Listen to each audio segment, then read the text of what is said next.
अगर आप भी चाहते हैं कि एसएस फिल्म्स मोतिहारी के ऑडियो वीडियो सबसे पहले आप तक पहुंचे, तो इस चैनल को सब्सक्राइब करें और साथ ही बेल आइकन को दबाना ना भूलें। प्रेम से बोलो रवलिया रंग देवी की। Music by Saurabh Israya. मुस्कानवा रे मुरी पलेले कवना टोला चलबे झिझिया खेले रे, कवना टोला चलबे झिझिया खेले रे। खुशिया रे मुरी पलेले कवना टोला चलबे झिझिया खेले रे, कवना टोला चलबे झिझिया खेले रे। दैनी के नजर जे हमनी पपहरी भूत जाई झिझिया न दसई में जरी, घर से निकली है ना अकेले। कवना टोला चलबे झिझिया खेले रे, कवना टोला चलबे झिझिया खेले रे। प्रेम से बोलो तुम रजनी मैया की। Saurabh digital recording studio Motihari.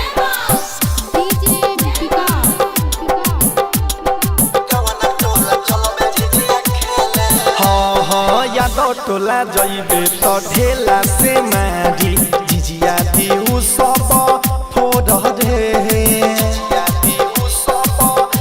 रे सखी। सिंह टोला जइबे तो ढेला से मारी, झिझिया दिउ सब फोड़ ओही जाके लइका स सुनले रे सखी, बारे बारा मुह जोड़ रे, बुद्धि हो जाई तो हर फेले।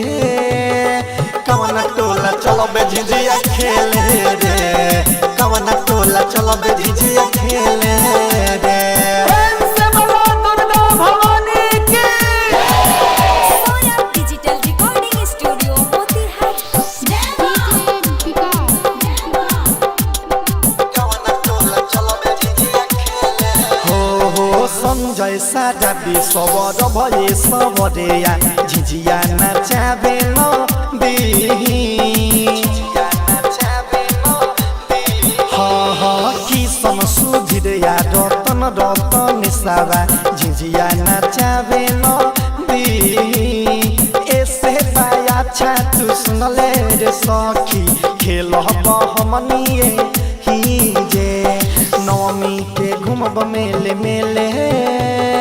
कवना टोला चलबे झिझिया खेले रे, कवना टोला चलबे झिझिया खेले रे। कजली रे मुरी पलेले कवना टोला चलबे झिझिया खेले रे, कवना टोला चलबे झिझिया खेले रे।